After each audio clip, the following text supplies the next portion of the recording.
Hey, we're live. Yo, what's up, guys? Awesome. How's it going, everybody? I want to check just something before we really get off the rip here. The last time we did this, Yeah. we had some audio issues. Oh, yeah, yeah. Folks were saying they couldn't hear us. So as you can see, our boom mics are now much more in our face, cranked up. So if you guys don't mind in chat, let us know. Does this volume sound right to you? A couple people saying that that it sounds good and all that. Okay. We got a Nugget over here. Yeah, somebody spotted Nugget over here. We'll Already. let Nugget. Oh, the Nugget's been messing with that blanket, about knocked it off the couch. Yeah. Oh, yeah. Gets a little rowdy in here. So, my name's Matt. I'm your brand strategy lead here at Gun. I'm joined by President and CEO Wes Keltner. Some of you might have seen on social what we're planning on doing here, and just in case you haven't, just in case you picked up, random Guns Going Live notification and you popped in. Obviously, we've had a lot of questions come through the community. We try to keep up as best as we can, with socials, with Reddit, with all of these areas that we interact with you guys.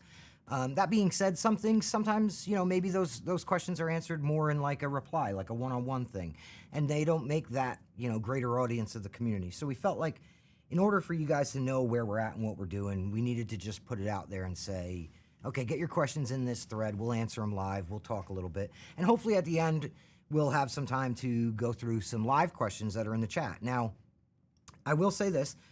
Chat is being moderated. We've got a whole team out there. You guys might know Sid, Andy, Raj, and Mel. They're all out there watching, moderating. We got Rob producing over there. Quick shout out to Rob. Well, hey, there he is. Everybody's kind of all hands on deck working this thing. So, and we got Wes there too. Everybody's kind of all hands on deck working this. So, drop your questions in the chat. Feel free to drop them now, even though we're going to be answering that Reddit thread first. Feel free to ask them now, and Raj, Mel, Andy, Sid, they will get them to us so that if there's time toward the end of the show, we'll address them. That being said, we have a whole thread, 400. Yeah, a lot. There was 400, last I looked, 450 something questions in that thread, Yep. but we did what we could to combine them and condense them a bit so that hopefully we're hitting all of them. Even if you don't hear your question asked word for word, you should hear an answer that applies. Yeah, that's right. We tried to find all the duplicates that were in all that. You can thank Andy on the team for that, and Sid as well. They both tackled that and went through and found anything that seemed like a duplicate or that's kind of the same thing and combined it into one. So again, we'll read the questions and you may find like, oh, that's kind of like what I asked. That was the point of consolidating that. So you ready to jump into this? Yeah, I was honestly about to say, considering that we just talked about how many questions we had, we ought to not waste any time. So our first question coming through over the Reddit that we're going to tackle today is, are there long-term plans for the game, i.e. additional family members and victims down the line? Yeah, there are. We have somewhere in the neighborhood of 6 to 9 months worth of content we're planning. That's, maps and new characters and some new kills. There's all kinds of goodies that we've got planned for you guys. Obviously, if there's still a player base and you guys are still buying things, we're going to keep building them. That's how this works, is every dollar that comes in from content, I put into content and servers. Like, that's how we keep the ship afloat. So, yes, that's our current plan. If you guys don't mind, we're going to kick through these. I know this is going to seem kind of weird and I don't mean to derail our show here, but I know it's going to seem kind of strange for a live stream for us to just start rattling off questions and answers. It's going to look like I'm interviewing Wes for a little bit here, but in order for us to maximize the amount of time and get the most out of this for you guys, that's kind of how we're going to go at it. So right away, we're going to keep it rolling with, can we expect to see any events in the future that are a little more involved than a double XP event was? Will we ever see challenges added to the game, weekly or daily, where players can earn XP or skill points or something like that? The short answer is yes. It's something that we actually wanted in at launch as well, and the way that we were trying to get it put in there, it wasn't coming to fruition the way we wanted it to. So we had something we had to punt on just to obviously get the game launched was, obviously priority one. But yeah, that's a thing we want to put in. I can't tell you a date or when that's going to happen or if that's going to happen, but I know it's a thing we've all discussed, we've all wanted, and there's some telemetry and stuff that's already into the game that helps us, at least from some data perspective, to get the ball rolling on those types of things. So short answer, yes. In the name of transparency, I do think it's important to note, you know, a lot of times in this business, you say, well, this is something we would like to do, but we've got other things to kind of tackle in order to launch this game, in order to get the game out the door to everybody, get it out on time, get it out hopefully in a good spot. And a lot of you, just being 100% transparent, you know how the game launched, and you know how that went, and you know how that we went into a bit of a short turnaround patch cycle in order to get some things under control and get some things into a place where we wanted to. Now we're moving into that longer patch cycle. Part of that is, as we've said before, and we'll probably say a lot throughout this stream, it's shoring things up. We've been stacking those rapid patches on top of each other. We need to make sure the foundation is in a generally better spot. So you take a little more time, you harden the build, you do all the big merges and all of that. But part of that is also hopefully so that we can work on starting to integrate some of those things that weren't quite, there for launch, but we knew we wanted to try and tackle. And community challenges, just from my particular expertise and where I slot in at Gun, are obviously very important to me.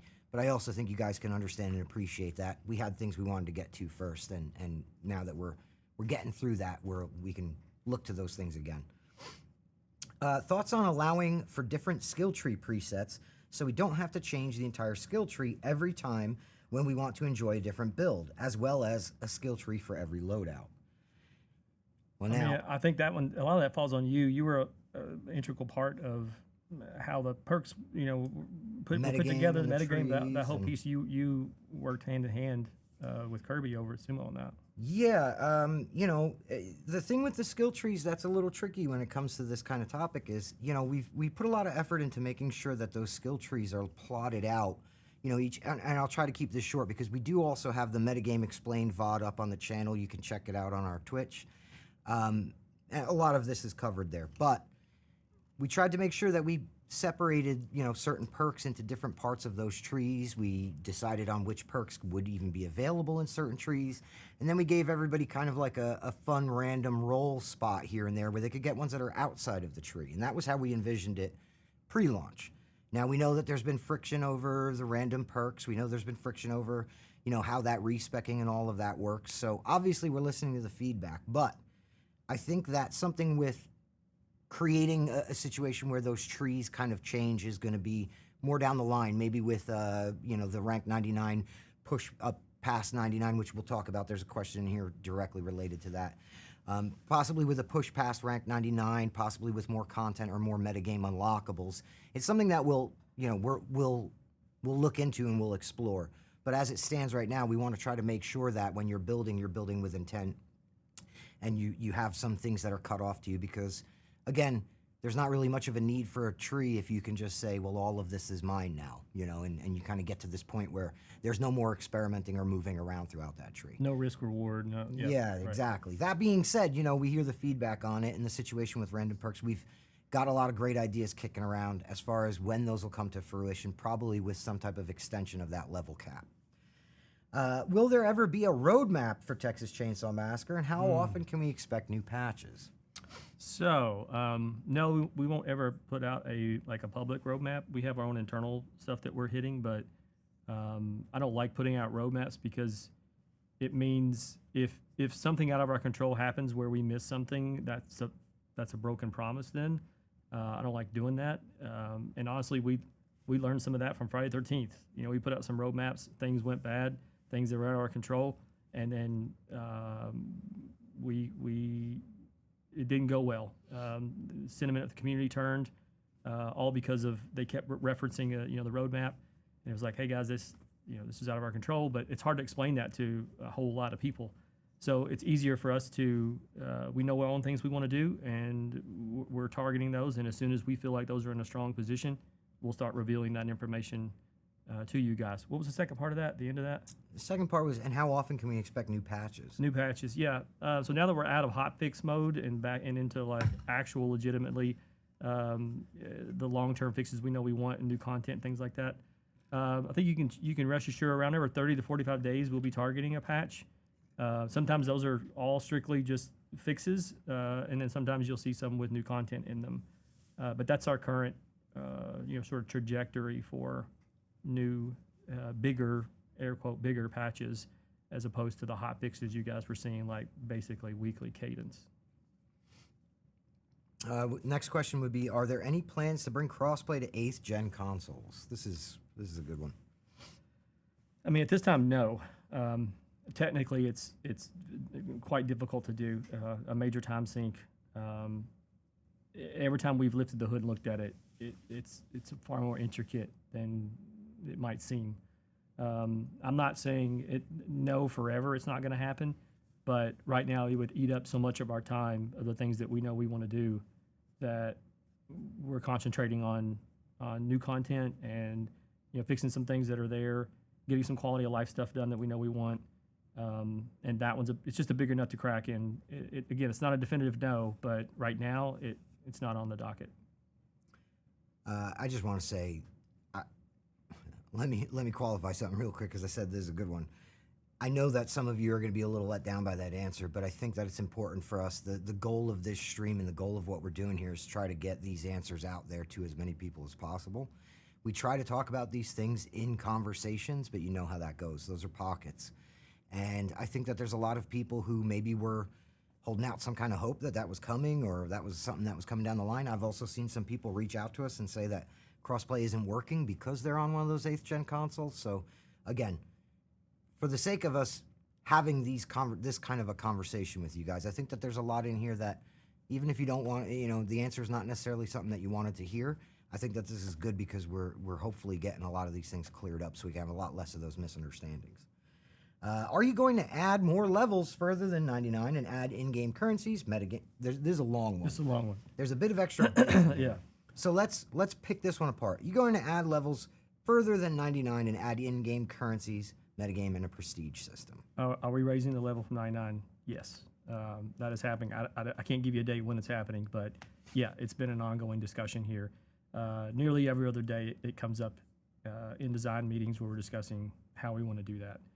The second part of that was about whether it be currencies for earning. It's also been an ongoing discussion here. It's a thing that we think is a smart move. It gives people something to grind towards, and it gives them obviously also an option to, if you can't afford or you don't want to buy the content that we're putting out, is there an alternate way that you could get to it? Yes, and I think that's fair, and we want to work towards that. Again, I don't have a date in front of me because we literally came out of hotfix mode, which is just, putting out as many fires as we can, as fast as we can. And then it was, rolling into this biggest patch because we had to merge all those splintered builds into one main build, which is what this next big quality of life patch is going to do. So that gives us a far more of a wider vision to allow us to look down the road and say, that's a thing and we can get this in this time. Let's figure that out. So the short answer on, will there be currency in the game? We want it. We think it's a smart play. I can't give you a date as to when. And there's much more to this question. Yeah. One of the things I wanted to note, though, that's kind of tied to that, and if you've been here since the Friday the 13th days, you know that when we went through the extension of the levels in Friday the 13th, we've said this a few times on streams. I have like deja vu of us two sitting here talking about it. We don't want to just extend the level cap just to be like, now there's more numbers to earn for numbers' sake. That's weird. We want to make sure that there's something there that you're working toward, that you're earning. And so I think that a lot of that, the particulars of that question, they kind of slot into that. Our metagame is built in a way where it's somewhat modular and the trees can expand and all of that, but there needs to be something there for you to get to. And without that, it's just players earning a higher number. So yeah, all of those things are kind of tied together, which makes it a little trickier, but by the same note, those discussions are happening, and it's something we hear you guys loud and clear on. The simplest way to get to the next part of that question is, are you going to add something to earn in the base game and give players an incentive to play? Mm-hmm. Now, that would be, I take that, and I hope I'm not misinterpreting the question, I take that as the base game like sub 99, just in general. Will that currency work its way back down that way? Right. Or are there things that are like, if the level goes up, are there things that are going to appear in that right. I can cosmetics, unlock? So on, And the answer to that is yes as well. That's something that we want to do as well, because it kind of makes sense that if there's things that you can buy and things that you can earn, that should be in the game. Next up, will you add more achievements and trophies? I'm gonna let you tackle that one. Well, here's the thing about adding achievements and trophies. There's a group of people who, achievement hunters and things, and even just non-achievement hunter folks who are just like, yeah, cool, that's another thing to work toward. There's a group of people who are like, hey, don't mess with my, platinum trophy. 100% Yeah, exactly. Yeah. But again, I think it ties into that concept of we don't want to add things just to be like, we did that and now there's more things. So where they make sense, would we consider it? I'm sure that we would consider it. I think what we want to hear from you guys is how you guys feel about it, because I'll be honest, aside from this question and maybe a few off the cuff comments, I haven't really heard too much either way. I would have to check in with Sid and Andy out there on the community side a little more about that. But I think that if there's enough of a want for more achievements, and if we hear enough about that, obviously we'll humor that idea. It's just a matter of, we don't want to necessarily, you don't want to aggravate either side of that argument. But I think that, if there's something there that's worth working toward, we can always talk about that and figure that out down the line. So let us know. Continue talking to us on Reddit and socials and everywhere else on those things. Let's get in here. Oh, this is a good one. Is there anything the players have done that has surprised you? I mean, I think any person that's done game design, there's many moments where you're like, they're doing what? So the odd thing is, you always, when you sit and design the game, you always then say to yourself, yeah, but people are going to play this like faster than what you've designed it to do, and you know that in your head. But then when you see it in the live, you're like, that's like double what I thought they were going to play in terms of speed, because you spend the time that we spend on making the levels feel as immersive as we can, and leaning into stealth as a mechanic to use, and it just how all the systems sort of all play into the pace of the way we designed it, and then the player base plays that at like 2x, and you're like, oh, slow down. So that's, for me, was probably a pretty big surprise. And the other side, which I know everyone in chat would probably go, why were you surprised by that? I guess it's because the internet always, you just kind of roll your eyes, but a lot of horny people out there in the world. The horniness is off the charts. It's at a 10 out of 10 for stuff in the game, and I'm like, what? I second everything that you said, but I also have to call out the toilet flush meta. Oh, I forgot about that. That surprised the crap out of me, because because there were times where I was just like, that when you're building the game, you think about it in terms of people are going to flush this toilet to make a noise so that then they can evade the family. But the concept of somebody knowing the family's in the next room, flushing the toilet, and like then going and hiding in the corner, or going a loop-de-loop and then flushing it again, and being able to, not just use it to distract them, but use it to keep them in that area with them while their buddies escape. And the toilet flush thing definitely was a shocker for me. And marathons of stabbing Grandpa. I know that in pre-launch, I would go stab Grandpa, and I felt like our colleagues out there or over at Sumo would be on me immediately as family. If I stabbed them, it was within seconds. I had all three of them at me, but the stab Grandpa meta definitely surprised me. Yeah. So. Let's see here. Will there be a possible way to make Leatherface not mandatory? And do you guys have any ideas, plans, or incentives to get more people to play Leatherface? I still run into lobbies with people refusing to play him. Okay, so the first part of that question was, will there be a way to make Leatherface not mandatory? Yeah. Yes, and that's coming by the end of the month. So you will not have to play, you will no longer need Leatherface to start a match. Ways to make him more fun, is that what they said? Yeah, before we roll into that, I want to touch on something, and I don't want to spend a ton of time on it, but I think it's important that we note, Leatherface is an important part of every match. Now, I think that some of you are going to go, oh, all right, Leatherface is not mandatory, and hop right in there and play without Leatherface and start realizing why maybe Leatherface was a little bit mandatory to start with. There's going to be growing pains with this, guys. I'm not saying this to be any kind of way. There's going to be growing pains. So get ready. When you see no Leatherface, just know that match is going to run a little different. You're missing a significant part of that match. That being said, we want to hear all of your feedback once that hits, because I think that's going to be a really interesting time for the game. I agree. Having that force not present in every match. I think that there's and again, I don't mean this insulting, but I think that there's a bit of take him for granted happening. And when you go and extract him from it, I think people are going to go, oh wait, I get it now. Yeah, I need that. Yeah, for sure. But anyway, I digress. Or maybe not. Maybe Yeah. maybe it's the greatest decision, and everyone's like, no, it's great because there's a new formula of like you need. Oh, if you have Sissy Johnny Cook, it's awesome. Like that kind of mentality could actually prove to really changing up how the game plays. So it's an interesting experiment. That obviously off the rip is about like getting server game flow moving faster. I think it will help with that, but I think there's some tack on that could go either way here.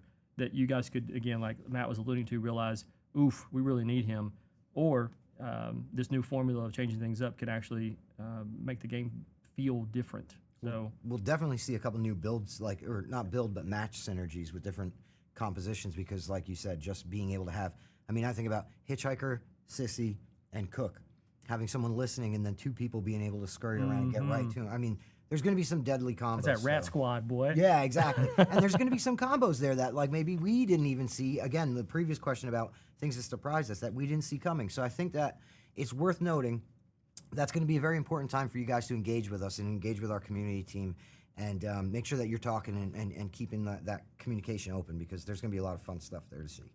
The second part of that was incentives to get more people to play Leatherface. I don't know if we're looking at like a player incentive as in a reward necessarily, but we are, always fine-tuning all the family members and turning knobs and whatnot to get them to a place that we feel like that's the intended way they're supposed to feel. So I think you can expect to see Leatherface potentially getting, I think we've already made some adjustments to, and even maybe in the next patch, about him feeling a little more beefy. So I want to come back to that question when you see what gameplay is without him. If you're starting to play a bunch of matches and there is no Leatherface, what are your thoughts then? Do you want him? Not only do you want him back, do you want him back and be even more deadly? Do you want him back and he should be trimmed back a little? These are all the discussions that we all have as you as the community and us as the team.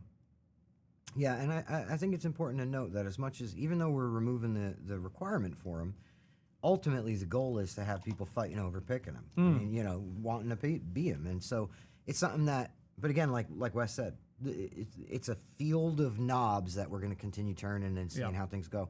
And a vital part of that is the community, coming back to us and having those conversations. So let's see here. Is there any chance an in-game friends list could be added for cross-play players? This one's the short answer is no, and I know that's probably blunt and terse for you guys, but that would mean we have to build an account system. That's just the way that crossplay works. The fact that players from different platforms can play together. The only way to be able to then create a friend list is to have our own account system. It's why like a PlayStation player can't like friend list into Microsoft's ecosphere and the Xbox. Like you just can't do that. You'd have to create a uniform account system. So you'd have to sign in with a username, password, that kind of thing. And I don't like that when I play a game. And it's also a costly endeavor to build that whole system. That's a year plus just to build that system. And then there's a lot of security has to go in to make sure that like your data, your information isn't, leaked or something that happens. There is some off the shelf things you can use, but the most commonly one that's used is the Epic Game Store one, and not everyone loves that either. So there's just not a good solution to be able to do that today. I think as more games move into crossplay, that it's going to become more cost effective and maybe some more off the shelf solutions to do that. But right now, it requires you would have to, when you boot the game up, it would hit you with the create a username and password. I hate that. Yeah. There's also a lot of information that has to be handled of theirs, and new account. There's friction anytime a player has to create a new account. Oh yeah. You know what I mean? So there's layers to that one, but like Wes ran that one through pretty thoroughly.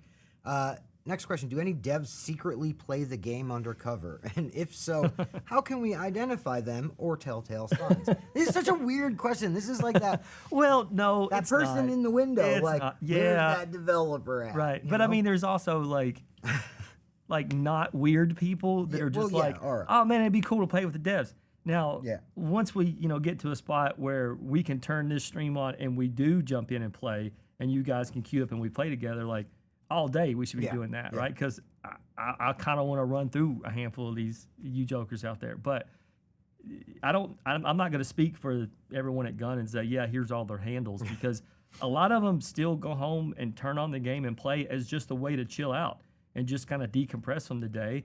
And they don't necessarily want people being weird, like, oh my God, it's a dev. Like, I saw it all the time in Friday. If I jumped into Friday and just so happened to be Jason, people would come up and like stand in front of me and be like, kill me, I want to be killed by a dev. And I'm like, just let's play the game, guy. Let's play. And they're like, no, And so I'm not saying that everyone's weird, but there's some weird people that start to act differently, and it changes game. Like, it changes the flow of the game when they know that. Some people get too try hard, and some people just like, they want to come like teabag you, or they want to do whatever you guys know, like none of this is foreign, the things I'm saying to you. But if anyone ever here wants to, like, there's obviously we have Discords and we're all on social, and if any of those want to give that information up, like, obviously they can tell you and they can hook up, they can play. But if you want to play with us as a community, like, rest assured there'll be some streams coming up soon where we all jump in together and y'all can kill me. We plan to bring back Beyond and Tales from the Stream once we get to that point where, there's time to set up and get going on these things too. One thing I did want to mention though was, for a month or two after launch, I was still playing under Matt Shotcha on Xbox. And You dox yourself. yeah, I would be in the lobby, and straight up somebody in the text chat would be like, oh, the Connie is a dev.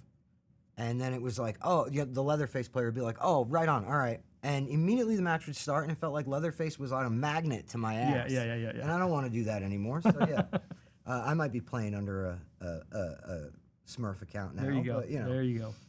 Okay, next question. I don't have a Smurf account. I was kidding. I know we have pedals, but could we possibly see a single-player mode added to the game like Virtual Cabin from F-13?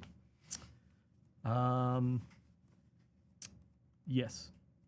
It's in the works. It's been in the works for a while. It's not done yet. I don't know when it's going to be done, but as soon as we do know, we'll let you know. I've had a lot of questions about that because I know a lot of people enjoyed the virtual cabin. We enjoyed making it. We enjoyed all the deep cuts and the lore, because we know there's horror nerds like us out there that want that kind of thing. And we're working with the same team that built the virtual cabin to build what we are internally dubbing museum mode. So you can take that and probably start to get a picture of what that might be. Very cool. That's what it's going to be. Very cool. Next question is, will you reduce the prices of new characters? Man, right from like a fun one to a... Will you reduce the prices of new characters? I got to talk to Andy about how he structured this list. Will you reduce the prices of new characters given some of the negative feedback? Do you agree with some players' sentiment that the new characters are pay to win?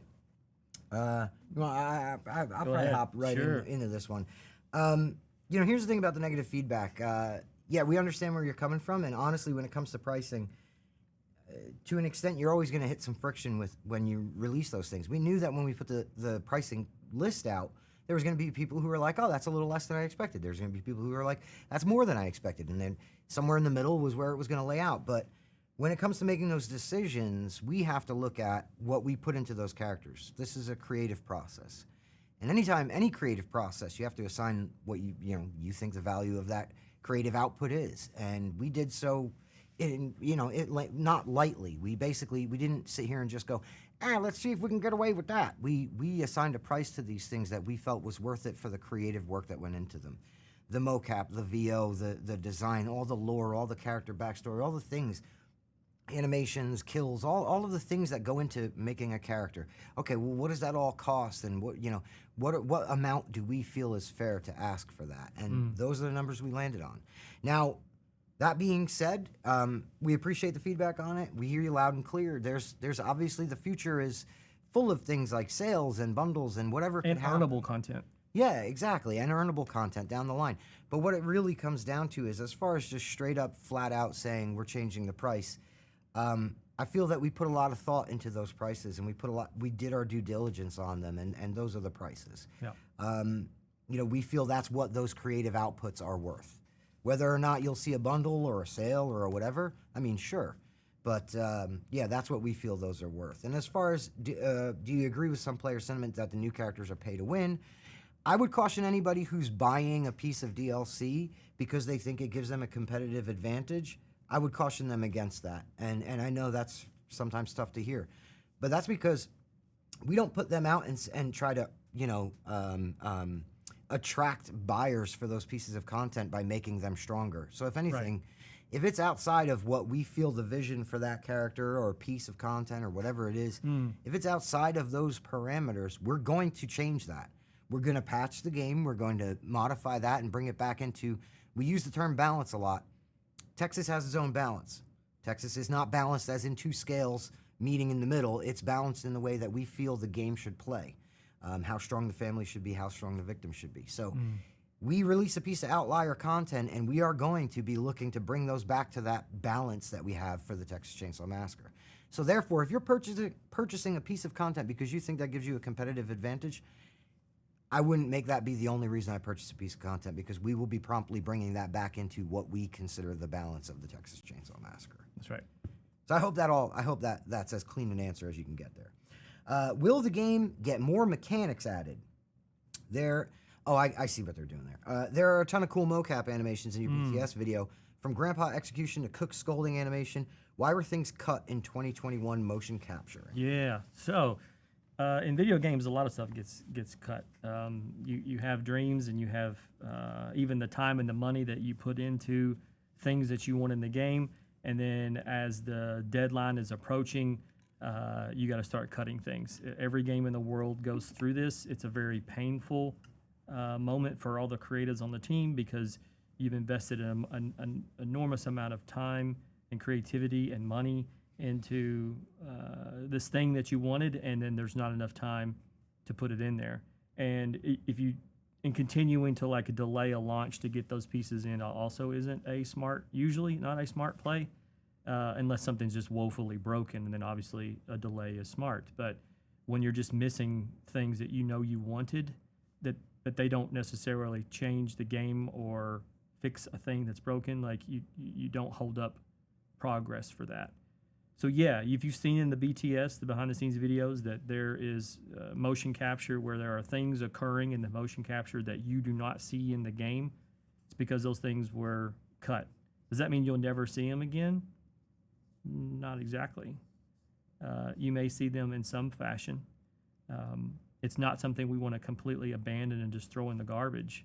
But there's a difference between capturing the data, which is what you're doing at mocap, and then connecting that data into the game, into the rig, etc.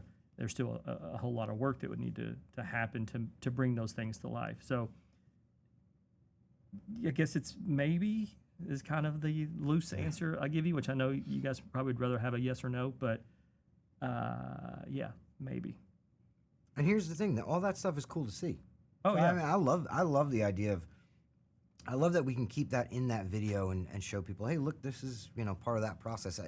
In my mind, a true behind the scenes is this is everything that happens, and that does happen. You shoot a lot of things that you get back and you go, that's not really going to work, or that's not going to make the cut, or oh sure, just like films have deleted scenes, and when you rent, when you buy the Blu-ray, you get to watch all the stuff that didn't make the cutting floor.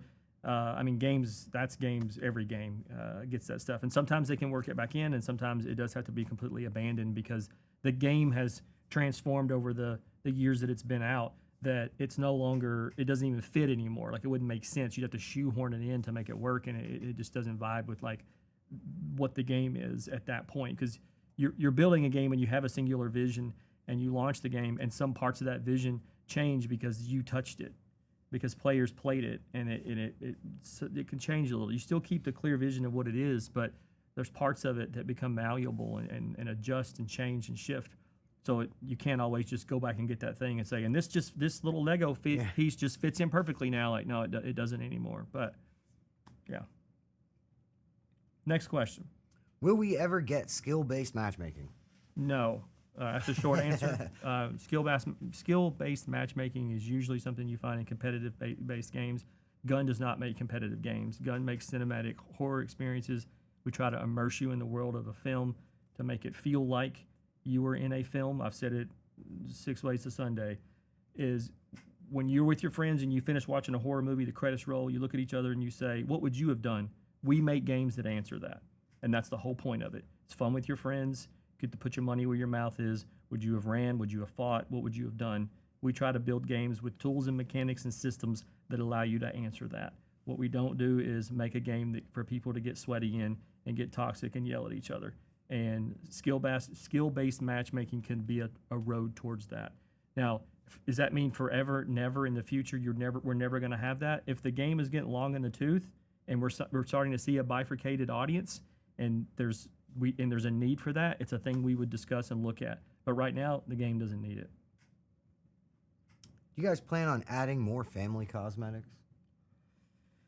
Yeah, we are. And I think you're going to see some potentially in the next, 60 days, give or take. I'd like to say end of year. It may spill into the first, but it's right in that window that, yeah, you're going to get that. And next, this is a good one, just because they left a statement at the end of it. When can we finally expect more news about the newest killer map and Survivor? Love you guys. We love you too. Nice. This is you mind if I tackle this one? Please knock it out. Newest killer map and Survivor. I don't know, killers and survivors. I think we're talking about family and victims, but Yeah. So newest family and victim member and map. We're going to be talking about those more over the course of the next 2 weeks. And I get to share some good news for once, and you'll be seeing them and playing as them by the end of the month. Ooh, Bang. that's big time. Let's go. Let's go. Big time. Okay. What was the process like creating new characters to put in the family, Sissy and Johnny? And did you guys consider lore from the original movie when trying to create these characters and their story? I'll lead off, but I want you to fill Sure. in here because you actually had a lot more firsthand on this. But you guys know the name Kim Hinkle. He's the rights holder, also the writer of the first film, and sort of acted as a co-director next to Toby Hooper. Obviously, Toby's not with us anymore, so we're not able to pick Toby's brain much, but we luckily can still work with Kim on all facets of the game, and that includes creating new characters.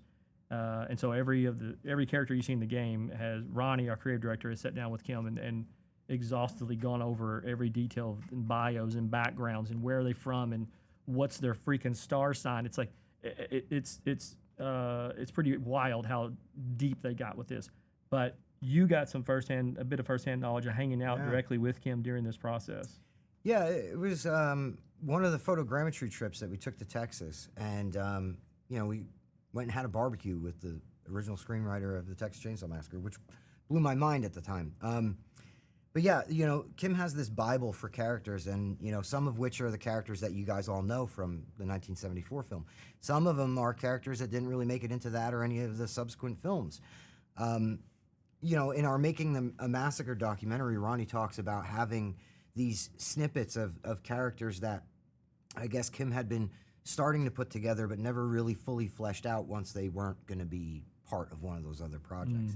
And so that was where those nuggets came from. And then seeing Ronnie and Rob and Kim just kind of attack those little nuggets and stretch them out into what they've become, that's the really interesting part to it. Johnny and Sissy are both some of the coolest additions to anything Texas Chainsaw. Yeah. And I mean, that's just a direct result of, number one, like you said, having Kim involved, being able to have Kim in that original Bible of characters involved, and then Ronnie and Rob's approach to what they do with those characters. I just think it's wild. And I also would give a bit of I'll give a lot of accolade actually to the whole group that represents the Texas license to give us the creative freedom to do that. Granted, we were working with Kim through that, but there were still a lot of strides and a lot of things that were done that solely came out of the the creative brains here at Gun, and then passed over to Kim and the team, and they're like, oh, that's a great idea. So that was very validating for the whole team that we're at the right spot. We're all sitting at the table equally here, making something that's truly unforgettable. That's pretty cool. And it was also a cool side note to see some of you people dress up as those characters for Halloween. I had a lot of people tag me on Twitter and Instagram. We were at Scarefest, which is a local horror convention here in Lexington. Saw some folks there dressed as Johnny. It's cool that this, started with a conversation and, literally people scribbling on paper and going back and forth with Kim and trying to land on this. And now suddenly it's like, it's tangible. There's a person walking around as that. It's pretty rad. Every time I see a cosplay of one of our victims who are all original, or Johnny or Sissy, don't get me wrong, I love Hitchhiker, Cook, Leatherface cosplay. I think it's cool. Seeing Johnny and Sissy is just so weird. Seeing them as cosplay because it's definitively like that's the game. That is that canon. That it's part of the Texas canon, but straight from the game. And seeing it, like you said, in the real world, blows my mind. So shout out to everybody putting together great. Oh, and check out our cosplay guide. We have a whole cosplay guide. You can be Johnny or Sissy or a very in depth. Thanks to Tanner. Yeah. Spent many months creating this full guide to show you like the exact clothing, the fabric. It's got close-ups of the swatches, like the whole works. And where can they find this cosplay guide, Matt? On the community hub. Hey. www.txchainsawgame.com/hub. We'll take you there, and check it out. It's pretty rad. Questions, because we still got a whole buttload. Are there any plans to bring Leatherface's mallet sledgehammer into the game? Any chances more environmental executions like Leatherface's gallows? Mm-hmm.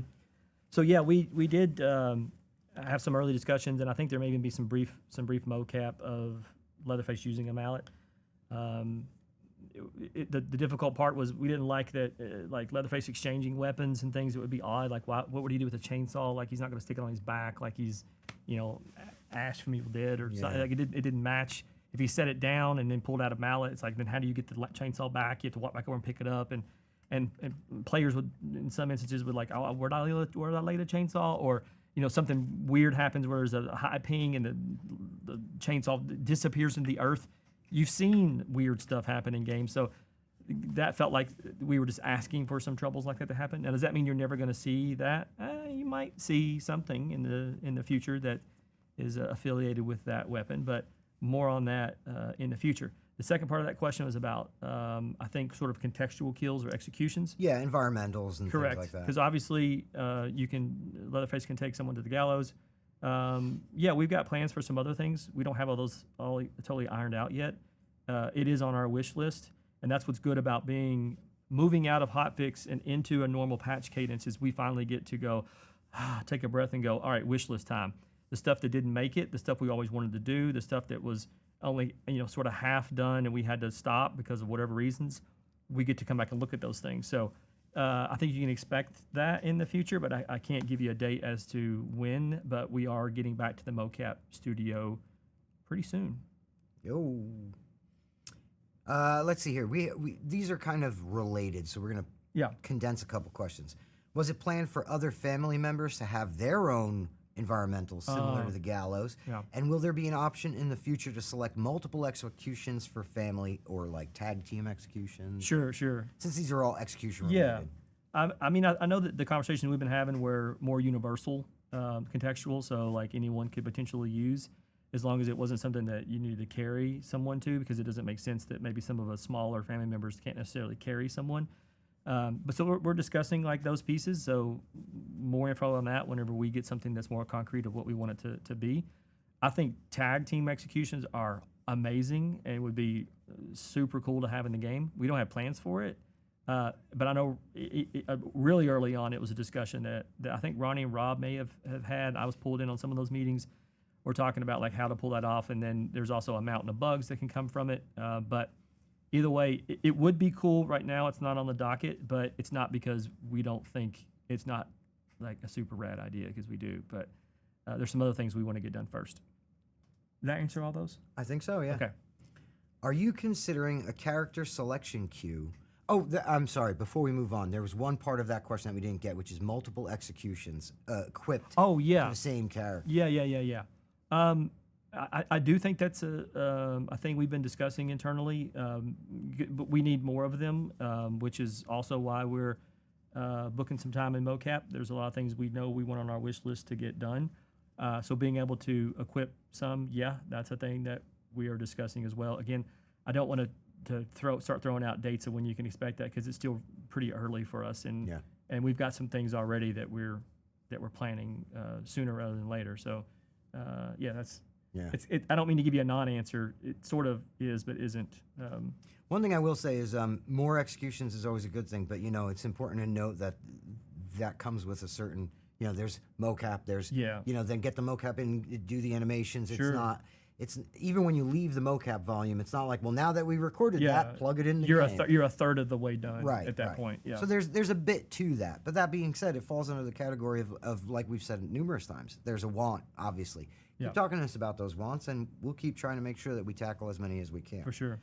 Are you considering a character selection queue before loading into a lobby so we have a better chance of playing the character we want to play? If you don't mind, I can jump in on Yeah, this one please a do. bit. Yeah. Here's the thing with something like that. That splinters off that player base, and you start to create issues where, match times get longer, things like that. We recognize that people want to be able to play the character they want to play. I mean, that's obvious human nature. I pick that person. I want to be that person. We also get that and we think that the community understands as well that our game is kind of built in a way where single pick characters have to be a thing. I mean, imagine 4 Lelands or 4 Connies or 4 Annas, what that would look like for you. So single pick characters kind of have to be a thing. In terms of a character selection queue, right off of the bat, you're saying if there's a character that's maybe a bit popular, now each of them are going off into their own independent lobbies if they're all in the same kind of, meeting the same kind of matchmaking criteria. They're all off now on their own independent lobbies as opposed to being grouped together and that match potentially starting right at that moment. You've now got 5 lobbies that are all waiting to fill. Right. So that's the kind of split of the player base that I talk about. That being said, I think that as we, roll out more characters and do cool shit like we have, some stuff coming up by the end of the month, you're going to start seeing less of an issue of that as people have more and more multiple, options at their disposal. So Sure. that being said, it really, we think that there's other, I would say, more elegant or more detailed ways to kind of combat those kind of pain points rather than saying, well, here, select Connie and then go sit in a lobby just as you because everyone's trying in your region or whatnot is trying to select Connie. Rather than having that match time be a new pain point trying to solve some other one. Right. So, Yep. are there any plans for a better in-game report system to report abusive players? The short answer is yes. I mean, it's always something that we want to strive to give you better tools to do that. Yeah, it's on the docket. Yeah. I think that one of the things about reporting players that's important to note is, and this goes for Gun and probably any game studio under the sun, it's something that you're always watching for opportunities to improve. Yeah, for sure. There's never a moment where you're like, yep, that's not a problem anymore. And, that's just the nature of it. You have people coming together. You have to make sure that if something happens, that there's something at their disposal to, report it, make it known, whatnot. It's something you're always going to want to improve. Will we get more voice lines for existing characters going forward and possibly more lore drops? Yep. Because there are plans in the future for more characters, and what makes our game, one of the things that makes our game unique are the interactions, the vocal voice lines that are unique to when 2 people come together. We are always striving again to make a cinematic experience in a multiplayer setting, and that's one of the pillars that we think helps with that. So yeah, in terms of lore, yeah, you're always going to find lore in maps, and there are new maps. There's the museum mode coming. You're going to find some in there. So yeah, you're always going to be able to find that kind of stuff. And obviously checking out the hub that we have, where we put a lot of backstory on characters and stuff there. As we announce new characters, we usually get it on the hub and start describing some more background and bios and stuff about them. Absolutely. And, briefly, Ronnie puts a lot of work, Ronnie and Rob, everybody here at Gun, there's a lot of work that goes into not just creating these characters as in, okay, well, how do they play? What are their abilities? It's, like Wes mentioned earlier, their star sign, their personality, their hometown, where they come from, what makes them who they are, and why that's their ability. Yeah, we even talk about what kind of music they would listen to. Yeah. Like how would they dress? Because it obviously you got to pick out their clothes and stuff for them. Yeah, I mean it's an exhaustive discussion about one singular person. Absolutely. Until we're sick of talking about Yeah, this person. You know, that's what makes them more than just a character in a video game. They're whole people. Yep. And so, yeah, we like to try to do. Those of you who have been here since the beginning have seen. We like to do some creative things with that, and so keep an eye on the hub. Again, you know, we have a couple of things coming up, and each one of those is its own lore hit. So, Yep. does Wes mind elaborating on the process of acquiring interactive rights to licenses, likenesses, etc.? Since Gunn has the license of the first film, is there any hope for the legacy characters like Sally and Pam? Also, will the game stay in the 70s overall, or will the narrative move forward over the game's lifespan? There's a lot of questions in one. Yeah, this was. I mean, it would take a whole stream for me to get into the details of like, how do you acquire interactive licenses? Because it's a lot to discuss, and I've done that in some of my own personal streams. I've mentioned on Twitter a time or two about how that works. I've gone on podcasts and talked about that. It would take too long to go through the minutia of that. But do we want? Here's what I think this person is trying to get to, and maybe some of you out there as well. Does Gunn want the other films in the franchise, or in some capacity, do they want that in this game? Short answer, yeah.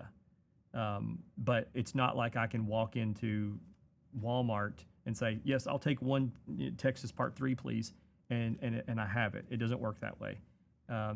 It's usually multiple people have to say yes. Multiple people have their hand out, meaning you have to pay licensing fees for all those things. And at the end of the day, you have to always figure out, when you wrap all that cost in to just acquiring it, and then you have to build it. It's like, can you make enough money to offset what it costs to do it? Sometimes the answer is no.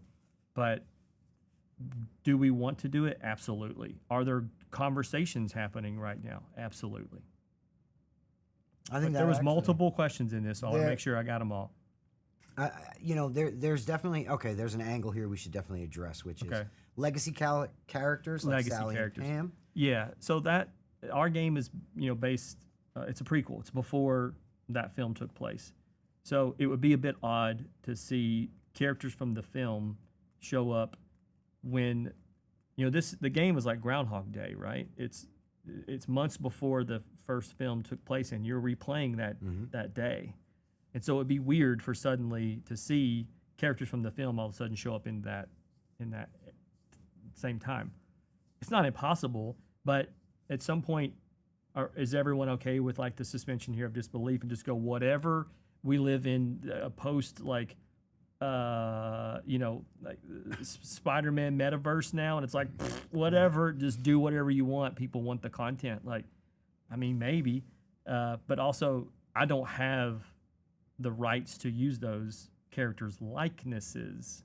I can use their name, so I can call anybody. Like, I can just make a generic character and say that's this person or whatever.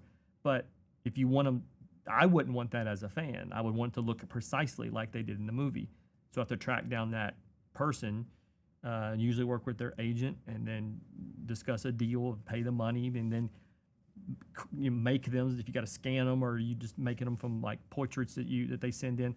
It's a longer process. There's a lot to it. So I guess it also comes down to like, how many people really want that? Do you really want that, or do you want more like new stuff that you haven't seen before? Or from looking at the other films in the franchise, do we want to? How important is that? How important is Texas 2? How important is Chop Top? How important is et cetera, Jessica Biel's character, for example? Like, is that weird that you see her running around in this? Like, yeah, that's kind of weird too. Like, the time frames are off. What's this now? So there's a lot of creative discussions that has to go into that too. And there's also the like, what will you guys put up with? Is that not weird to you? Or are you like, nah, man, it's cool, just do it? So there's still that discussion that we're having internally and that you're having with us. And I'll say this, and I'm not trying to like be flippant or something about it, but when we go to rights holders and ask them and talk to them about movies, they get on social media and look at sort of like a temperature check of like, what's going on there. And if people aren't asking about that thing, they're like, are you sure they want to do this? Or these people seem like they're pissed off about something, or whatever the case may be. It's a much easier conversation to have when the community's saying, man, it'd be awesome to have insert character name. instead of Wes, I wish you would die if you didn't put this thing in, or what? Right? It's like it's a different tone, and Hollywood's they're different. They're not used to game culture, I guess, if that makes sense. Anyway, Yeah, so I think that hits everything. Oh, there was one other bit of that. Will the game stay in the 70s time frame? And, again, Yeah, that's kind yeah. of answered, kind of. yeah, I mean, kind of already answered that. But are we looking at the other films? Yes, we are. And would that mean we're moving out of the 70s? Well, obviously, if you are able to obtain the rights to some other film, it would you're jumping time there. So again, we're now in the we would be jumping into the Texas metaverse apparently. Right, and I think that's something that's important to note, simply because I bring that extra bit of the question up, simply because, when we talk about authenticity, we obviously want to be authentic to the characters. We want to make sure that the world's authentic. If we were to say break that and bring in characters from a different time period, okay, so those characters are from this time period. These characters are from this time period. Yep. So then it becomes a matter of, if we do jump into, as Wes says, the Texas verse, staying authentic to those individual properties and pieces. And I think that might be what the person was asking about. Like, if you bring in different films from different time periods, how does that jive? Do you make them into 70s people? No, we stay true to what the property is that we're introducing. Right.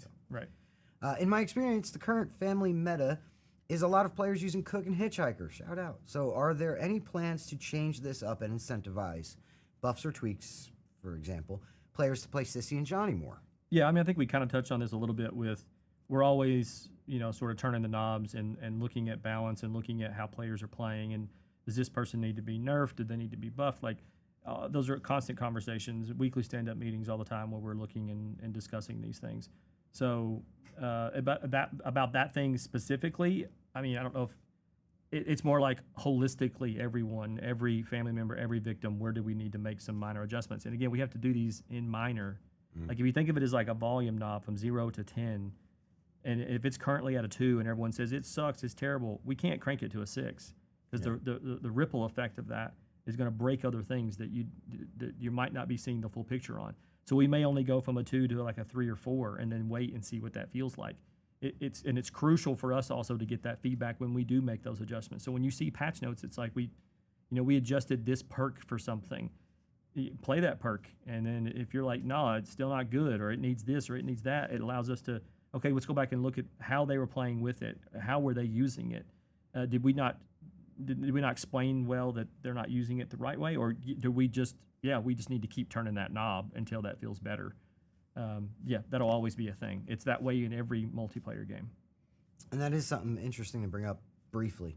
When we talk about our measured approach, that's exactly what Wes is elaborating on.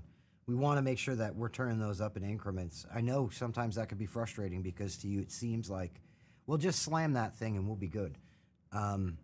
That's obviously starts to get tricky. You start slamming those knobs one way or the other, next thing you know, things are kind of starting to go off the rails. We try to take a measured approach to these things, and we do so for the best interest of the community. So, by all means, continue talking to us about it.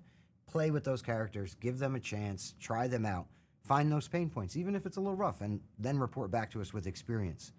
We can work that into that measured approach and be all the better for it. This is a similar question, but on the victim side. Seems like Sonny is the least used victim. Bummer, because he's my favorite. Seems like Sonny is the least used victim, so is there any possibility of balancing, buffing, or tweaking Sonny's base attributes? Yeah, again, it's the same sort of response there. Yeah, we're always looking at making those adjustments. If he needs it specifically, then we'll get under the hood and take a look. But I think holistically, we're always tweaking things. Yeah. And when you see that patch note line come up, make sure you give him a shot and then let us know how it went. Yep. Will Gun continue to address the rush meta where it will be toned down in pace? TCM is built like a stealth game, but many players treat it as a mix of stealth and melee-ish. Does TCM plan to try to continue to make the game more like it was intended? If you don't mind. Go ahead. Yes, TCM definitely is built more like a stealth game, but we've maintained that we don't want to eliminate the opportunity to play differently. There should be moments of playing stealthy followed by moments of panic where you panic and you got to take off and run and do things. Not being stealthy should never not be possible. Not being stealthy should be a choice you make, and you basically take on said risk, knowing that it's more dangerous in order to get yourself out of a situation. That being said, yes, stealth should be more effective. I don't think I'm making too bold of a statement for the team here. We all see that stealth should be more effective and more impactful. That way, stealth is slower, safer, and more effective. Speed is more dangerous, but can also be effective. Yep. So we have some changes coming up, actually. For We do. this. Yep. I think you'll start to feel some of those by the end of the month. I think Yeah. you'll start to feel some that we've been adjusting those knobs and pulling levers. So let us know. Yeah, as a matter of fact, the big patch has some changes in it that I think people who want to play stealthy are going to really enjoy seeing. All right. Can Gun confirm how far ahead is the content they have planned out for this game? Can we expect a good amount of content moving forward? Yeah, I kind of addressed that already. Yeah, we're looking at. I've got about 6 to 9 months, kind of on the docket here of maps and characters and cosmetics and kills and whatnot. So, I'm just sort of reaffirm back again. Yeah, if you guys are still there and still playing, and people still buy things, we're gonna keep making them. Yeah, 100%. Next up, we got a good one. Can you confirm Shirtless Johnny is in the works? Oh, here we go. Let's go! Here we go. Back to my original statement, right? Yeah. That these folks are Horny. horny. It's all right. We can say it. Yeah, I don't think. I'll say this. they're shy I'll say either. this about this is people have actually came to us a lot with this comment, with this request, but they've all came to us pretty cool about it. Granted, horny, yes. Weird, kinda, but no one's been a jerk about it. So for that, yeah, confirmed. There's a Shirtless Johnny coming. When? You have to stay tuned. The fan base just exploded in horniness. Wait. Is there any plans to reward players for staying in matches longer than... is there any plans to reward players for staying in matches longer to combat the consistent disconnects? There's an issue where victims DC and it crashes the lobby. Will this be fixed soon? I mean, again, some of that you see in quality of life, the next patch that's coming, but I don't think we're really necessarily incentivizing people to stick around. Isn't that sort of the vibe that they're asking for? Yeah. No, that's not a thing we're doing. But there has been some works because some people DC for whatever, they rage quit, whatever. And I think there were some issues earlier on with like a family member's doing a kill and someone like DC's out because they don't, for whatever reason, they rage quit. The victim does, that the family member doesn't get the XP from that. That's been fixed. So I don't think you're ever going to be able to combat somebody just quitting because honestly, when we designed the game, we designed it in a way that you can do that. Like if you've been killed and you don't want to sit there anymore, you can leave and go find another match, and there shouldn't be a penalty to that. And so transversely, you shouldn't be rewarded necessarily for sticking around. It doesn't really make much sense because you may stick around because you like the group that you're with or whatever, and you want to keep playing. Like, cool, that's awesome. But we're not going to do like, oh, you get a bonus XP because you waited. Like, I don't think that's necessarily on the thing we're going to be concentrating on. Yeah, and I think that another area worth mentioning is, if you're talking about disconnecting and then maybe lobby getting broken or having a problem in the lobby because of it and trying to curb that, I'm just going to go out and say that I think rather than trying to like piece of candy folks into sticking around, we tackle the situation that's going on there that's causing that. Exactly. We throw that on our shoulders in my mind. We're pretty straightforward folks, both at Gun and Sumo. And so if there's something going on there that's causing that lobby to fall apart if someone disconnects, rather than either going after the person for disconnecting or trying to, like I said, piece of candy them into staying, I'd rather see us, solve what's going on there so that the lobby doesn't crash and then everybody can just do what the hell they want to do. Right. That's kind of been our approach to those things. So, what are your thoughts on the current balance of victims versus family? Also, with the upcoming balance changes for Slaughterhouse, will the family house map also be looked into as far as balancing goes? Specifically, the Valve exit on Family House, as it seems to be the least used exit on the Family House map. Well, you got some news about that. Yeah. Well, honestly, we're always we have balance changes coming to Slaughterhouse, like you said, and we moving that Valve upstairs. When it comes to Family House, we looked at Valve Escape as something that was supposed to be not the easiest way out. There's a risk reward there. And I think this might shock a few of you to hear, but Family House is actually kind of the most true to design version of the Valve Escape because it's right there in the yard. You got to stand there in the yard and turn that valve. Yep. Now we've got changes coming that are going to make the valve operate a little differently. We've got an exploit on the family side that we're taking care of. We've got repressurizing on the family side that we're taking care of. Now I know that works kind of against this because you're talking about victims escaping from it, but yeah, that's how that valve is supposed to, in our minds, function. It should be one of the most risky escapes. That being said, we're making the changes. We're bringing those valves out or the tanks rather, out into the kind of, higher traffic areas on Slaughterhouse to make them more visible, which will bring them actually more in line with Family House. Yep. But we're always watching our data on our side to watch, how our escapes going. And, Slaughterhouse, Raj, shout out to Raj for pulling, and some of the folks at Sumo for pulling all kinds of cool telemetry that we could look at and see that, yes, okay, some things are going on with Slaughterhouse with, where people are getting out. Are they getting out of valve? Are they getting out here, there? We're watching the same with Family House, and honestly, if it gets to a point where it needs to be changed, it will. But we also think that the situation with the Slaughterhouse and the valve exit has kind of made a lot of victim players think, valve, valve, valve, that's the way out. So when you get to the Family House, that adjustment has to kind of happen, and we want to let things kind of settle back into a comfortable area before we go and make a snap decision on that. Right. That being said, we're watching it, and we also have all those cool changes coming for the valve to look forward to by the end of the month. Right. Will we find out more lore about Maria Flores? Yeah. Yes. I love the Maria Flores story. You will. So. And there's, again, the museum mode that's coming will have some things in there, but we're always, you guys know we're nerds. Like, you don't have to ask, like, are y'all going to do nerd stuff? Yeah, we're nerds. Of course we are. So, yeah, you can expect that. That's a good answer. Y'all going to do nerd stuff? Yeah, we're going to nerd. Will the game ever add language translations like Portuguese, Chinese, and Russian? Yes, all three. Boom! How good is that? How great is it when we can just go, yeah, we're doing all three? They will not be in this patch by the end of the month, but they are on the docket. I don't have a time frame for you guys. Stay tuned, but they are coming. If Chop Top were to be added into the game, would it be a cameo, a skin, with a new weapon, or a new family member altogether? Good question. If I'm putting Chop Top in the game, he's a full-on family member with full abilities, just like any other family member. It would not be a skin or a cameo appearance. It would be a full, fleshed-out character.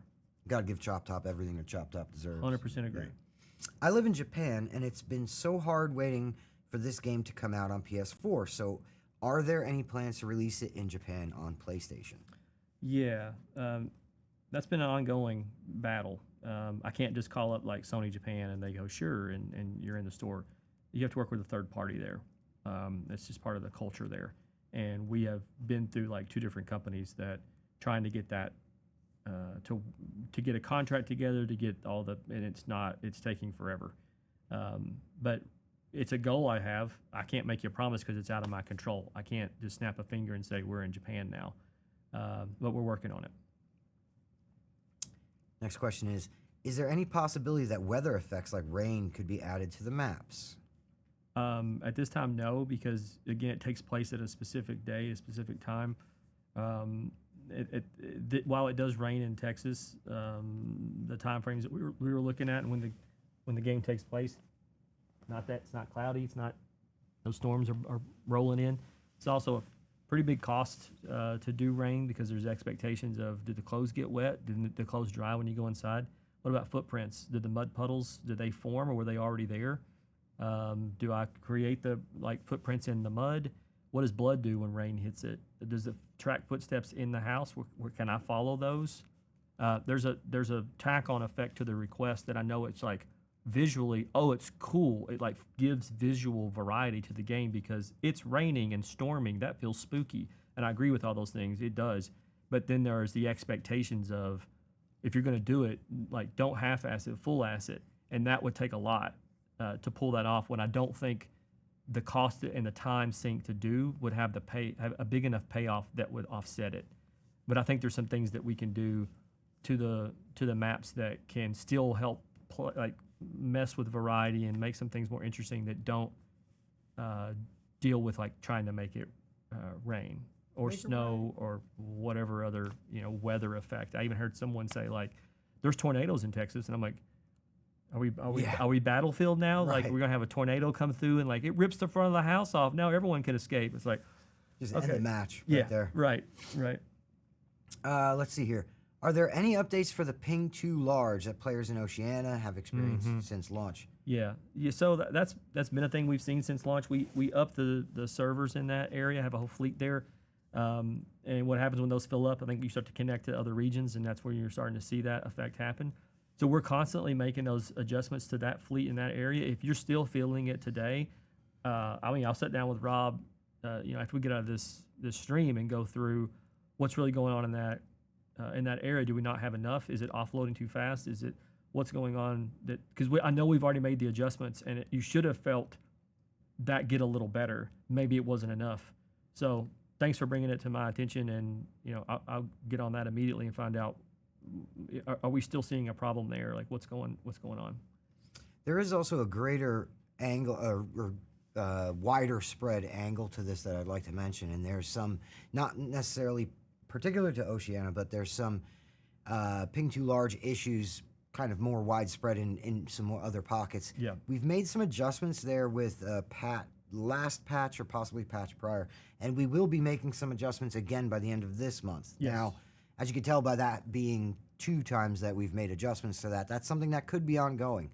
It's really important that you guys use support.txchainsawgame.com to let us know.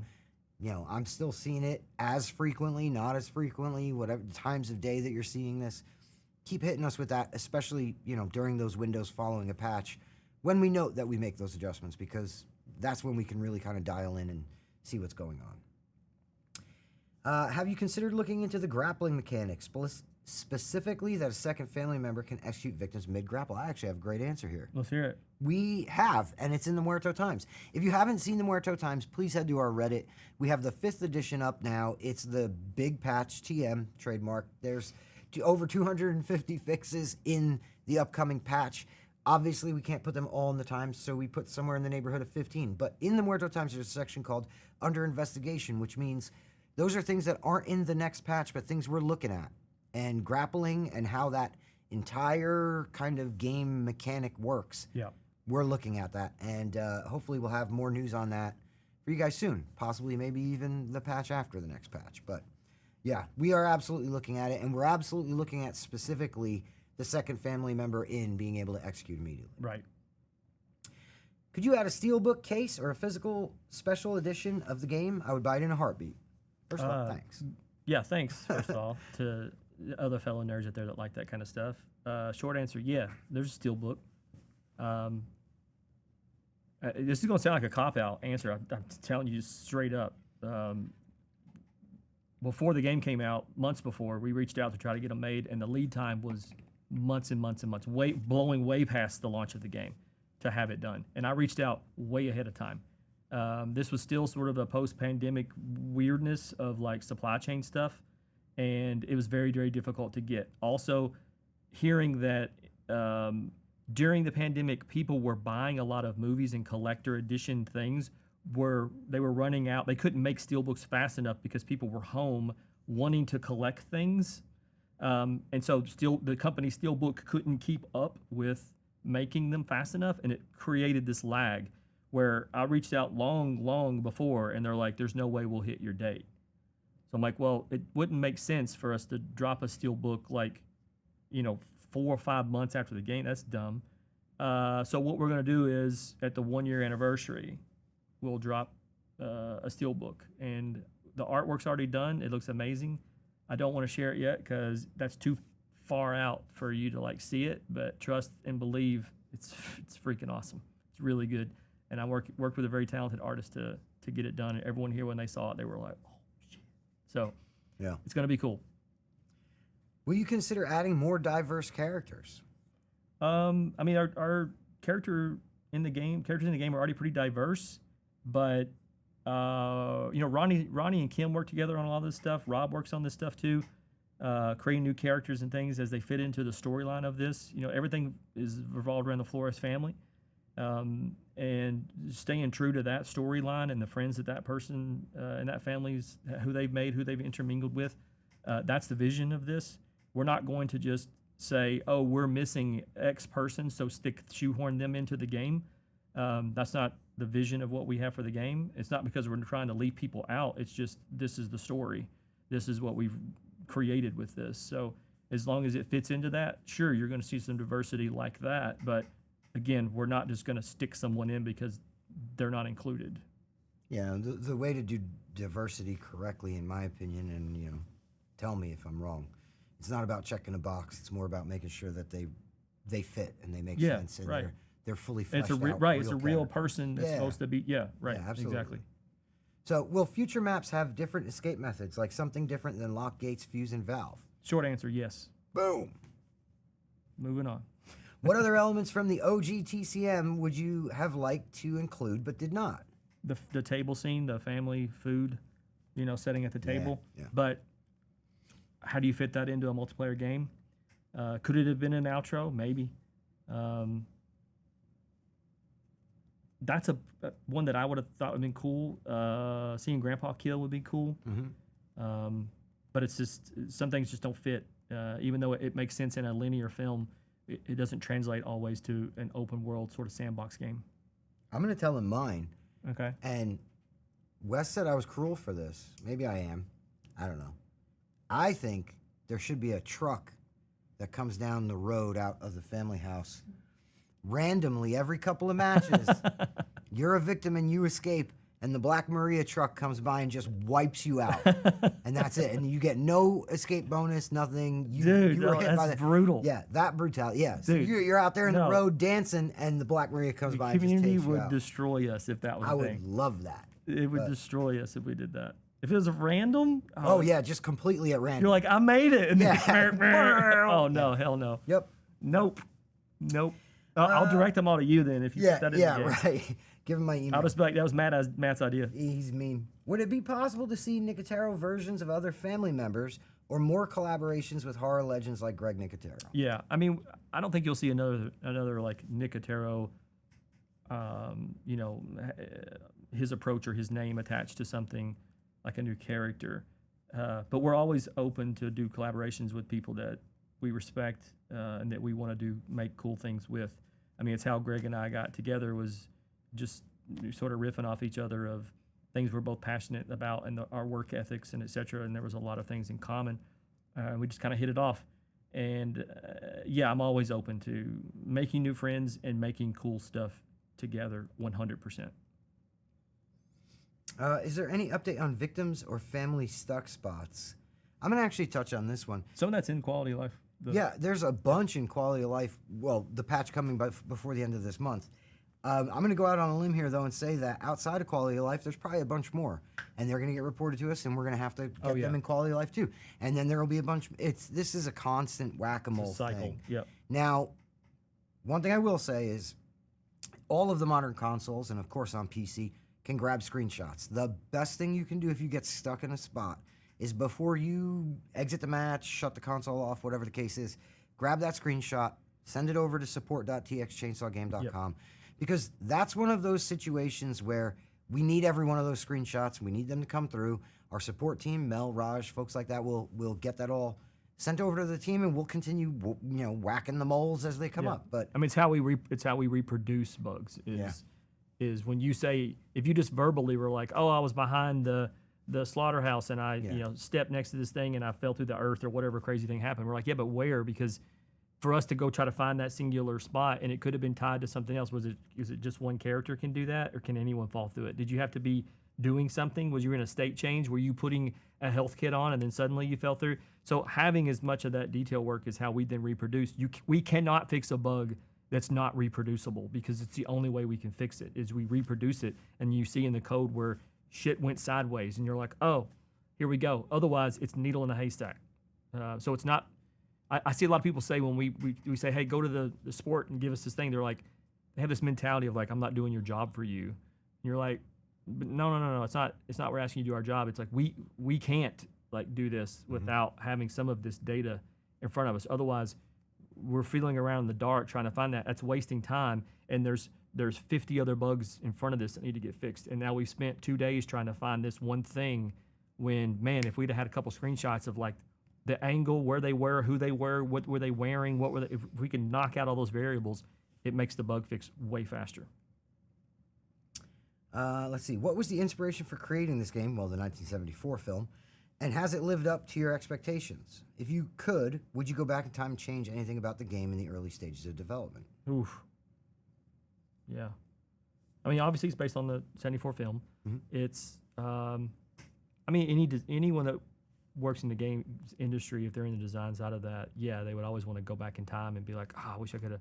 Maybe you could have fought for this one thing you wanted really badly, or I wish we could have had more money to get this thing in, or more time to do this thing, or not let that one thing sort of slip where you may say, oh, we'll get to that, and then you don't. And you have to end up going, hey, we just got to cut it because there's no time left anymore. And you're like, oh, I should have fought for that. So, yeah, there's a lot of that. It also becomes a bit of a slippery slope when you talk about it because giving you the examples of those things, it can also make people go, oh, man, that should have happened. And then that turns into a different conversation of like, oh, that was the stuff they had to do and they didn't get it in the game. Oh, they half-assed the game, or wherever weird sort of way that people can twist words, it can become that if you start to go down that road. And it's also a bit painful for the people who went through it because it's stuff we felt and fought and wanted really bad in the game, and it still had to, didn't turn out the way we wanted it to. You had to shelve it, you had to cut it, you had to do whatever. And it hurts, dude. It like genuinely hurts to go back down that road again, like memory road, and think about what you wish you could have got in there, kind of a thing. So, yeah, it's not usually a topic most devs really want to dive deep on for the reasons I just sort of got into. That you think I answered that right? Yeah, I feel so. Okay. This is a good one. What capacity are Matt and Wes on the team of the TCM game? I feel like it's pointless asking them questions since it's kind of above their pay grade. Oh yeah, I mean that's fair. That's fair. Yeah, as the CEO and studio head and sole founder of Gun, I can totally understand why you might think it's above my pay grade because there are multiple people above me at Gun. So I can understand why you might think that. And of course, Matt, coming from the pedigree of being at Ubisoft for many years and working on some of the biggest games in the world, and coming in and single-handedly helping to right the ship when it came to the lack of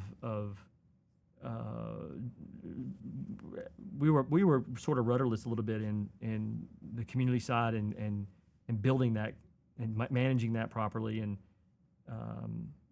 and his flexibility and skill set to move right into like working on metagame and discussing in depth on perks and how they should work and because he saw a lot of that through a lot of the games he worked from Division to Wildlands, etc. Over at Ubisoft. So there's a lot of a great wealth of knowledge there that helps us push games forward. But sure, go ahead and say we don't know what we're talking about or it's above our pay grade. I would argue that person. I don't know. That's a silly question to ask when I'm sure the last thing you made was your bed. Like, let's keep it real. I personally, I appreciate everybody who actually asked the question. So it's kind of funny to say it's pointless asking questions while asking a question. Wasting your opportunity to ask a question. Right. But thanks, bud. You got your moment. Will there ever be additional attributes or perks added to the game and characters? Well, I mean, we've already covered characters, definitely. Yep. Attributes, those are kind of finite and locked. And the reason, if you guys don't mind me, if you don't mind me running with this, when you and Rob, I'm kind of speaking to what you do, but when you build out these characters, you say, okay, well, what are the parameters that we're going to tinker with them about a person, like toughness, stamina, things like that. And once you set those parameters, they have to maintain across the board for all the different characters so that those become now the scales that you kind of weigh those characters on. You know what I'm saying? Yep. So as far as attributes, they're going to stay the same. Abilities come with each character. I know we have a lot of A names, capital A names in here. So in case you're referring to abilities, those come with each new character. Each new character will have a star sign ability unique to them. Their attributes, though, however, are locked. And then the last bit is perks. We definitely plan to look at adding and potentially removing perks. We also know that, and if you've played the game, you know that a lot of the family have unique perks. So new family members, you don't know, they might have unique perks that are unique to their family ability. You'll have to keep an eye out for that. And shouts out to Rob. Rob, throw the camera to yourself. Just want to say, as someone who worked on the characters, and balanced them, came up with what they can, like their abilities that they can do, their speed, their pacing in between, and the fact that you're producing this show. Yeah. The multi-talented, I just want to say, bro, there's so many people above your pay grade. Like, Thank you very much. It's a pleasure. All right, let's see here. Are issues with the game's party system and party disbandment still being looked into, and when can we expect a fix? I actually have an answer for this Yeah, go one ahead. as well. This is actually marked as needs more info. We have made some changes and fixed a few things with parties, but I can say this: our support team desperately needs more info on this. If this is happening to you and happening to you regularly, please reach out and get in touch with our support team and start a dialogue so they can get that information that they need. I know it's been in a couple of different Muerto times where it's been, needs more info, but we're not getting that uptick that we need in order to really kind of, hone in on it. yep. Have you guys thought about starting a content creator program for the Texas Chain Saw Massacre? I don't know, man. Have you? Yeah, absolutely have. Here's the thing with these programs. I think they're great. I think they're awesome. And I wouldn't do one, though. I wouldn't want to do one if we couldn't give it the kind of time and attention that it needs. Yeah. And right now we've been hair on fire a bit. It's fair to say. What are you trying to say? Yeah, right. Well, those of us who have the hair to light on fire, it's been on fire.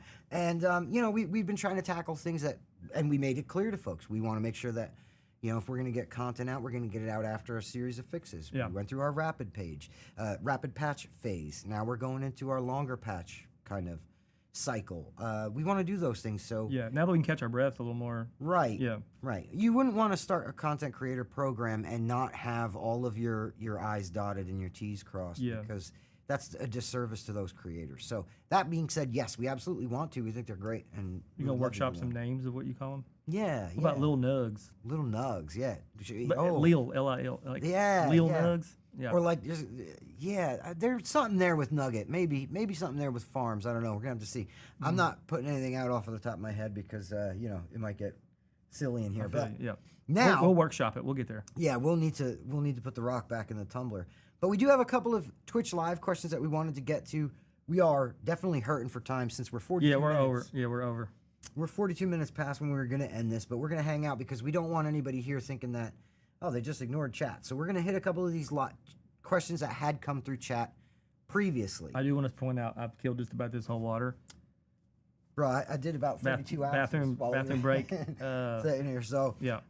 can we buy Nugget, please? And will you please pet Nugget for us? Nuggets are not for sale. First off, we're going to get my butt in here. The Nuggets are not for sale. As a matter of fact, Wes, I'll let you explain how Yeah. Nugget came to be. Well, this was a joint venture with Microsoft. So when we were throwing our party, When we were throwing our party, we reached out to Microsoft and we're trying to find some unique ways to give something to someone when they leave the party. And we sent them over a bunch of assets of things that are in the game, and we jokingly were like, "Oh yeah, and there's a chicken in a cage," and they were like, "We love it. We're gonna make that." And we are like, "Really?" And so they not only made the nugget you see here, but they also had an animatronic nugget that was in a cage, and when you walk past it, it squawks and flaps its wings and stuff. It was amazing. So that's where that came from, and we had a bunch left over from the party because they sent us far more than what the total attendees that we told them. They just made more, so we had a bunch of them left over. So we've been sending them out to a few friends here and there, some streamers and whatnot. But most of it all just kind of stayed here internally. I know that we've got some cons in the future we'll be going to. We've sent some to some of the talent that's associated with the game. We sent them several they could give out, that type of thing. But trying to find someone who can make that same one at a cost that doesn't make you want to pass out, I couldn't figure out how to do. Because I went back to the original people who made that, and they're like, they're expensive, man. And I'm like, what are we talking here? And they're like, hard costs, like nearly 50 each. And I'm like, so how much am I'm not going to sell a chicken for, $60 or $70 just to have a healthy profit margin on the product, because I have to pay for it to even be sitting in the store. So it's like, at what point is this feel like I'm ripping people off by selling them a $70 chicken? That's ridiculous. So I kept trying to get them to find ways to reduce the cost. And of course we could go smaller, I guess, which might help cut down. But even still, it's a different world comparatively to pre-pandemic about getting stuff like this made, from a shirt to whatever. Everything is like 40 to 50% more expensive. You see it at the grocery store. It's the same thing when we're trying to get cool merch and stuff made. Everything costs way too much, and I don't feel right sticking that in a store and charging you $70 for a chicken. But it's not a completely no. We're still trying to figure out a way that we can get costs down to get it to where we can if the people want them. But for right now, we have what we have, and they're promotional only. Yeah, and I will say this though, which Wes kind of hit, but I want to reiterate: if you see that gun is going to be at any kind of convention or show in your area, stop by, because we pretty much always bring a couple nuggets. We do. We'll raffle them off or give And them posters. away, and posters and all kinds of cool stuff. But yeah, also keep an eye on social. I don't know, maybe we'll do a nugget giveaway. Community team and myself, we put together a couple of those nugget giveaways already. I want to say like Threads and Instagram. Maybe we'll run another one soon. We do still have some from the original skid. Will you ever have emotes? That's a tough one. I mean, there's some discussion about emotes that can help with gameplay, but not like dancing and stuff. It doesn't fit the world of Texas. You're not going to see the equivalent of like, Chad Speedo from Friday the 13th doing a dance over Jason. Like you're not going to see that in Texas. It doesn't match the theme and the tone of the game. But there is discussion about some ways that can you use emotes in case you're not using a microphone, for example. So there's some discussions around that, but I'm not going to make any promises yet because, again, right now it's literal discussions is where we're at. Will the game ever have proximity chat? No. No. We had it in Friday and it fit for that, but it wasn't something we wanted to do, nor we thought we needed to do.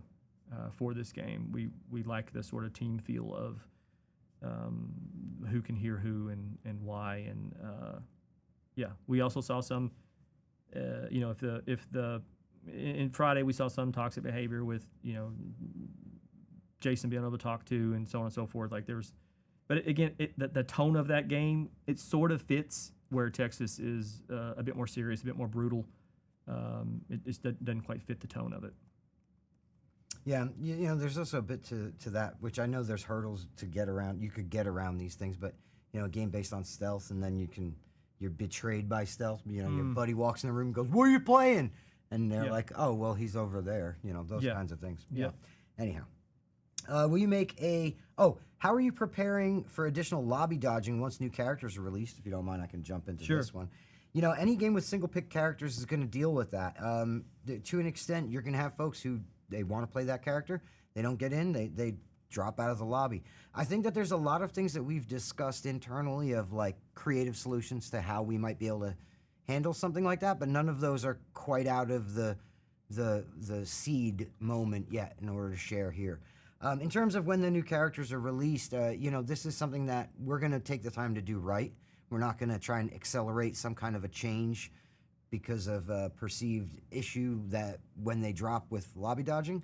So I'd much rather, and the team would much rather that we tackle this in a more measured and kind of calculated way. Those conversations are starting, but by the same note, we don't have anything to share on that at this time. Honestly, single pick games, you're going to have issues when you run out new characters. That's a thing that's going to happen. The most I can say is I think it's a good opportunity for folks to make sure that they're going back also through their catalogs. You get a chance to be one of those new characters, cool. If you don't, I'm sure there's a few characters you're still working on to max out completely. I'm starting to get tight on time, sorry. We may only have time for one or two more. Well, let's go. Will you make a mobile port or Steam Deck? Mobile port, no. Steam Deck, keep an eye out. Yeah. Are you looking into family players blocking the doorway of the fuse exit? I mean, that is kind of a strategy, I have to say. If you're a big guy and somebody's trying to run out a door, you might stand in front of a door. That being said, we're monitoring as we always do. How are the improvements to your anti-cheat tools going? Again, whack-a-mole. That's similar to stuck spots in the respect that. Yep. That's work that's never done. It's something that we're going to have to continue working on. As far as the pause, the whole bringing PC out of crossplay, that was more to bring us to a point where we would be in a better position to do that ongoing work. So that's why that was necessary. That's why PC's back in the crossplay pool now, and that's why we're going to continue in a maintenance mode to make sure that we're keeping up with those anti-cheat tools. Is there anything going to be done with the volume of Nick Terra Leatherface? Because it sounds lowered compared to default Leatherface. It was already, it was boosted. I thought we just boosted it in the most recent. I thought so as well, and if we didn't, I know we have something coming for that. In quality life, yeah. So I think it already happened. And if there still need to be adjustments, I think Ross may have actually caught something that maybe goes into the next quality of life patch anyway, which happens at the end of the month. Are you planning to make these types of streams more often in the future? Absolutely. Beyond and Tales from the Stream will be back. Yep. So, and we'll be hanging out here telling you guys stories on Tales, doing patch notes on Beyond, on and on. We also can, do more Q&A in Beyond. Not always Sure. a 2-hour one, but Yeah. Will there be the ability to choose to play cross-play between either only the console's PC when you want to play with? That's something to stay tuned on. A more bespoke toggle for what type of cross-play you want. Yes. Yep. It's something we're investigating and looking into, and hopefully we'll have an answer for you on that soon. There we go. We nailed them. That was a lot of questions. Yeah, it was 60-something. 60. And each one of those had numerous questions within it because Andy, shout out to Andy, and Sid, shout out to Sid. Yes. They condensed from Reddit into one, so they were... Like 400 and change down to, yeah. Great job. Awesome. We appreciate you guys hanging out with us. And thanks for taking the time to ask questions. Like, yeah. This is we need to do more of these where if you guys have questions, you ask me, we answer them. If we can't answer them, we'll answer them. But there's also some things that, should be left for surprise because surprises are fun. And that's what, is we should be all right with that. You should be okay with having some things you don't know and they just come out. But it's good for us to have this sort of little town hall type meeting where you guys came to us with your concerns and your questions and we're taking the time to answer them. And thanks for hanging out for this long because like you said, it's been about 2 hours. So so thank you for your patience and we'll see you on the next one. Yeah, absolutely. Echoing everything Wes said. Thanks a lot, guys. We'll talk to you soon. Take care. Keep coming at us on Reddit. Keep coming at us with questions, and the team's going to keep doing everything they can to answer. We appreciate you. Have a good night. Have a good weekend. See ya.